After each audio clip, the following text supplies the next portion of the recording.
Tonight, Minister Ainu signs MOU at Fisheries Ministers meeting in the Marshall Islands. Concerns over hike in departure tax will impact number of yacht arrivals. And a group of students in Malaysia put Niue on display for their school project. Good evening, I'm Sarai Mangawa and this is your BCN News. Leading our news tonight, the National Geographic Pristine Seas expedition crew of scientists and filmmakers on the special research vessel MV Argo, who left Rarotonga last weekend, arrived on the island this morning. BCN News was able to speak with some of the experts who shared how amazing it was to return to Niue for their second expedition since their first one back in 2016. Here's more on this story. This morning, the crew was seen arriving at Sir Robert's Wharf. BCN News was able to speak with expedition lead Ryan Jenkinson, who explained more about the expedition to Niue. We came here in 2016. It was one of the first expeditions through Pristine Seas, collaboration with Niue, and it was incredibly successful. And we have this opportunity now where we're traveling across the Pacific on this global expedition. We have our own research vessel. You can see it anchored out there for the first time, so all our gear's on it, and one of the first places we wanted to come back to is Niue. So we're back now to continue with the management and conservation work that we've done before, working with the people here, and to see if there's been any effects from our first visit or any changes both here around island and especially out at Beveridge Reef. BCN News also spoke with Niue Ocean-wide project co-founder Brendan Parsisi this morning. The team have already started the expedition, so 3 individuals from here, the Principal Fisheries Officer, Lau Noa Ngataua, and Fisheries Officer Darren Mangatungia, along with Janam Hopotoa from the NOW project to document some of this stuff. So they left and they went to Antiope Reef, which is the first time that any Niueans or any science has been done on Antiope seamount. It's not a reef, it doesn't protrude above sea level, so it's history in the making, and it's fantastic to start seeing some of the science that's come back from that. We know a little bit more now about the reef, and we look forward to the final analysis, but it will help us manage that resource and that area into the future. From here, we'll go up to Beveridge Reef, as I said, and this will again be repeating the survey. But a really exciting and new element is that they have a submersible or a submarine on board, which will be able to get us down to as deep as 400 meters. Which is really, really exciting. It's a little scary at the same time, but I'm sure we'll get over that. But that will just add value to the understanding of the types of species that we have there and the geography and everything. BCN News also spoke with expedition chief scientist Alan Friedlander, who shared the different and new tools they are using in this expedition. This is a different expedition. We've got a lot of new tools available to us. We've got this deep water submersible that can go down to 400 meters. We've got our drop cameras that can go down to 6,000 meters. We're exploring environmental DNA. We're going to do some shark tagging with satellite tags and acoustic tags. So we're going to throw a lot of different things than we did before. And the first leg of the trip, we just came from Antiope Reef, and no one has ever done any diving there before. So the first scientific study ever done at Antiope, it was amazing. The top of the reef was beautiful, covered in coral, and deep down there was big schools of snappers, big groupers. So it looks like a really important place for kind of a protected habitat for these species. There are 3 local experts for Niue's team from the fisheries sector and NOW project, including Lau Noa Ngataua, Darren Mangatungia, and Janam Hopotoa. BCN News spoke with Janam, who shared how honored he was to be one of the first Niueans to dive at one of Niue's seamounts, Antiope. It's amazing to be part of this expedition, being the first one for Niue Island, and to be part of the 3 locals, Niueans, on board. As part of a big team of wonderful scientists as well on board the Argo. It's super epic, very emotional as well, being able to touch the reef. Like I said, it's being sort of like touching a piece of home away from home, but just far away. So yeah, it's such a true honor and a wonderful experience of a lifetime.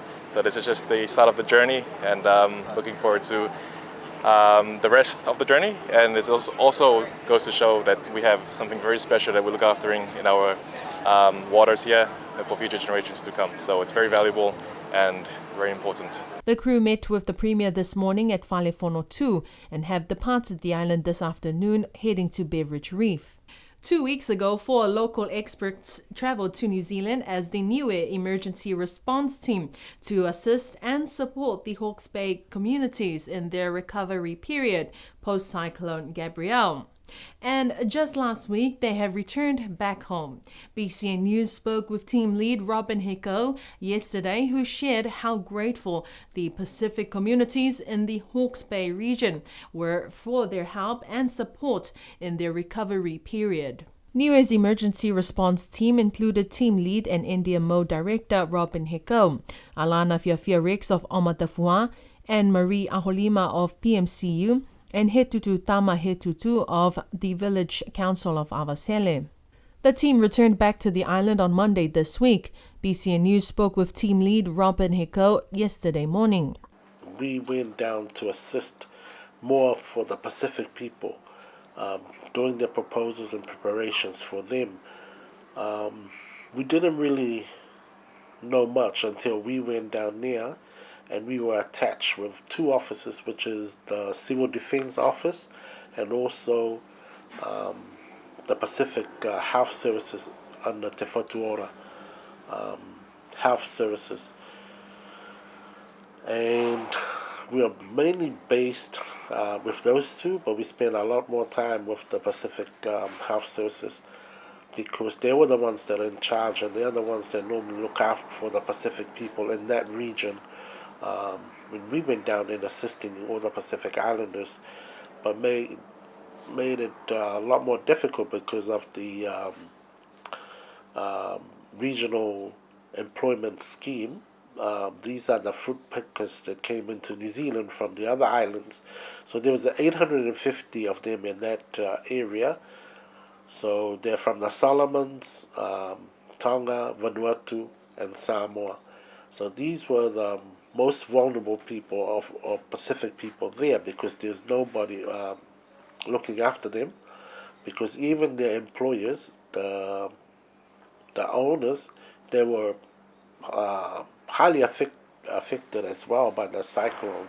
Robin says there was evident confusion of the regional councils in how to respond and recover from the impacts of a natural disaster as severe as the one they experienced earlier this year. Robin told BCN News that he and the team were grateful to assist the Hawke's Bay communities, especially the Pacific communities, in their recovery period. Minister of Natural Resources Esa Monainu was in the Marshall Islands last week, attending the 20th Annual Forum Fisheries Commission Ministerial and the 4th Regional Fisheries Ministers meeting. One of the key objectives achieved during this meeting was the signing of a Memorandum of Understanding MOU of the South Pacific Group to work together to managing and maximizing the benefits of sustainable fisheries. Here's more on this story. According to the Minister of Natural Resources, Honourable Monainu, the MOU was signed to strengthen the decision-making processes of the South Pacific Group in the fisheries sector, especially with the parties of the Nauru Agreement PNA, both within and without of PNA. The South Pacific Group consists of 6 Pacific Island nations, including Niue, Cook Islands, Samoa, Tonga, Fiji, and Vanuatu. Minister Ainu explains more. Not a competing group, with the PNA, but it's a group outside of the PNA to strengthen our position going into any discussions, any management strategies, any strategies that we can help our fisheries or our EEZ to find ways that countries outside of PNA can achieve some, beneficial gains from any negotiations. Of course, as we all know, and I've spoken to you previously in regards to the U.S. treaty, that's one of the biggest areas that is within the forum countries. So SPG was established just to make sure that we as a block, we have a louder voice. We have a collaboration between, those outside of the PNA, which is really important. When asked about the next steps forward for Niue and its fisheries sector from the MOU, Minister Anu says that it's important that we continue the dialogue of better and sustainable fisheries. A lot of development, a lot of our work focus on the longline fisheries, South Pacific albacore, tuna management. There's a wide range of areas that we need to make sure that what we protect, what we find strategies to build on what we have within the fisheries sector. So basically working together to have an understanding of where we are, to make sure that within our EEZ, of course, we know we don't have fishing activities. Tonga doesn't have fishing at the commercial level. And of course, with the US and so on. So it's working on ways that we can access funding outside of these parameters of the US, or even finding ways where we can, we're given a certain amount of days to deal with others. Hey, how can we go about trying to help ourselves to find ways, especially with the exploratory pool. Concerns over the increase in departure tax from $84 to $150 will have an impact on the number of yacht arrivals to the island. The departure tax was increased in February 2020, just before the closure of borders because of the pandemic. Since the borders opened up to the yachts and seafaring visitors in October last year, the yachts have slowly returned as tourism officials work towards improving the facilities and processes for the yachts. However, BCN News understands that the increase in departure tax of $150 per person could see a reduction in the number of yachts coming to Niue. Here's Esther Pavihi with more on this story. It was a beautiful scene over the weekend when a row of yachts were moored at Alofi Bay as part of the World Ark Regatta, but this may not be a common sight in future, with concerns over the high departure tax. Financial Secretary Doreen Okesene, in an email to BCN News, explained that the increase in departure tax was effective from February 2020, with the departure tax regulations increasing the tax from $84 and nearly doubling that to $150 per person 12 years and older. Compared to Niue, the departure tax in other countries in the region, in Tonga, it is 55 Tongan paanga or 39 New Zealand dollars. The departure tax in Samoa is about 38 New Zealand dollars or 65 Samoan tala. And in the Cook Islands, the departure tax is 71 New Zealand dollars for passengers 12 years and older. When asked why the yacht's passengers are charged the same tax as air travellers, Okesene said that departure taxes cover both ports and are for a wide range of reasons. They're not simply due to the amenities on offer at these ports. The wharf, though, she says, has seen some upgrades in the last few years, including the derrick, and also improvements will continue. Meanwhile, the yacht club responsible for the moorings have put up 15 moorings at Alofi Bay for the yachts, while the tourism office supports through their booking system. According to the records of the Niue Yacht Club, in 2019, 640 yachties or tourist arrivals on yachts paid the $84 departure tax and contributed more than $50,000 to the tax department in that year. But the government may lose out on tax revenue, and the island will lose out on spending from the yachting industry if the yachts bypass Niue for islands where it is much cheaper to pay departure tax. Perhaps this issue is something that the new Tourist Authority Board will look into in terms of the impacts of the high departure tax on yacht arrivals, and also considering how expensive the airfares are currently. The departure tax is built into the airfare. The Authority Board of Directors is chaired still by Vanessa Marsh, but there are new directors including Anne-Marie Aholima, Sefeti Fatiaki, Ewan Barclay, Tom Senior Misikea, and the ex-officio Financial Secretary Doreen Tiatanga remains on the board. The Niue Tourist Authority is responsible for the policy and strategic direction of the tourism industry. The government is planning on hosting another national summit in August or September. Minister of Finance Crossley Tatui last month informed the ministries and state-owned enterprises to hold their meetings in preparation for this national summit. Last week, the Ministry of Infrastructure held their staff summit to allow discussions among department leaders and officials to evaluate the previous year's performance, analyze and outline the future roadmap to improve the quality of public services. In a statement, the Minister of Infrastructure, Crossley Tatui, stated that each of the departments must review their strategies in light of the budget topic, building resilience through reforms. He complimented the department's employees for their dedication and effort in meeting the 24-hour demands of utility services. According to a memo from the office of the Minister Tatui last month, all ministries and state-owned enterprises are asked to hold their own internal meetings before the National Summit. The National Summit will also serve as the event to revise the current National Plan 2021-2026, and the outcomes of the National Summit will inform the framework for the new Strategic National Plan 2027-2050. An extracurricular activity for the Interact Club called International Understanding Day in a Catholic school in Malaysia chose to understand Niue. The students at SMJK Shantao School and their teacher Rachel Yap took to the internet to research Niue and posted their intentions on the Niue Island Facebook page several weeks ago. Here's Esther Pavihi with more. Niue was put on display and showcased at the SMJK Shantao Secondary School on the island of Borneo in Malaysia last month as part of the school's International Understanding Day.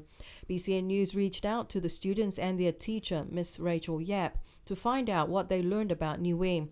And speaking to a few of the students over Zoom last Friday, here's what one of them had to say. At first, our teacher, Miss Rachel, she pitched in the idea to do this country, and at first we didn't know what country Niue was. So after we did some research, we decided, yeah, let's do it. It's a really nice country. The students were excited about their research, and what they found most interesting was the coconut crab, or the unga.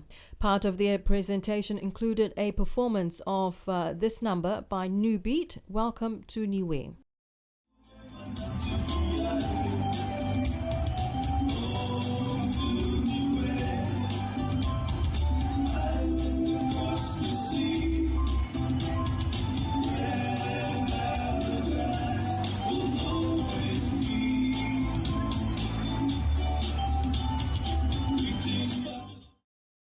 SMJK Shantao is a secondary school with a roll of 900 students and a staff of 60 from the island of Borneo in Malaysia. Niue High School hosted a recognition formal assembly last week, Wednesday, at the Paliasi Hall. The formal assembly was to acknowledge and recognize the achievements of the Niue High School students.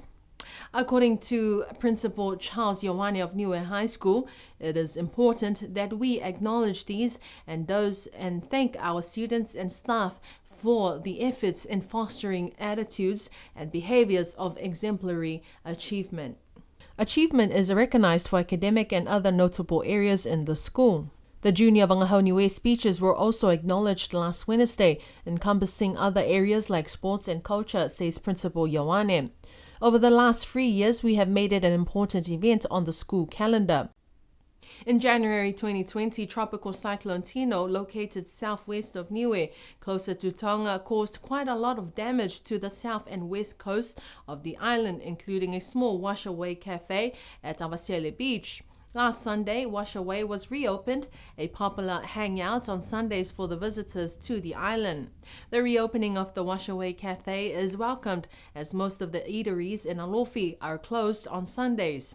The timing of the reopening is just right, with the flights full of tourists this season. The New Zealand High Commission, in collaboration with the Niue Tourism Office, Tuapa Village Council and TMT Youth, hosted the Dark Skies Matariki event in Tuapa last night. The event included speeches from officials, pop quizzes for the children, sausage sizzle, and stargazing through the telescopes provided. Here's more on this story. There was a great turnout at the Matariki event last night in Tuampa. Matariki is the Maori name for the cluster of stars that rises in midwinter. The Matariki star cluster will be rising above the eastern horizon between the 10th to the 13th of July this year, which marks the beginning of Te Matahi o Te Tau, the Maori New Year. According to Niue Tourism Director Maika Fuhiniu Viviani, Niue Tourism were happy to be a part of the Matariki event, supporting the New Zealand High Commission Niue. Dark skies tourism is something new to the island, and Niue Tourism encourages those who are interested in pursuing an activity or venture with dark skies to reach out to the Niue Tourism office to help develop this product. For many cultures, the stars of Matariki are connected to celebration, planting, harvesting, weather, and life. This year, Te Rā Aroki a Matariki is officially celebrated in Aotearoa, New Zealand on Friday, 14th of July. The Mixed Junior Soccer Tournament for 2023 took place last Saturday at the Tuasea School Grounds in Hakupu. It was a hot day for the 14 teams who participated, including villages Alofi, Hakupu, Mutalau, Avasele, Vaya, Tuapa, and Lakepa. But the champions of the day went to Hakupu and Alofi. Here's more on this story. There were two categories for the day, the 5 to 8-year-olds and the 9 to 12-year-old age group. Taking first place for the 5 to 8-year-olds was the Alofi Lil Kicks, second place Alofi Shooters, and third place went to Tamawhinione Ua, fourth place went to Aliutu Phoenix. For the 9 to 12-year-old age group, taking the championship title was Tamawhinione Taha, second place went to Avasele, third to Tuapa, and fourth place to Mutalau. There were also Most Valuable Player awards for the day. Most MVP boys and girls of each team was selected by the referees. From the Niue Football Association, a message of whakauelahi to all the teams that participated in the tournament. It was a great show of skill and sportsmanship on and off the field. In 3 years, there will be a huge improvement in skills, they said. The Open Men's and Women's Soccer Tournament will take place on Saturday, 12th of August. That's our news for tonight. If you're looking for something to do tomorrow, there's the Niue High School final day of their athletics competition at Paliasi. But from us here at BCN News, wishing you all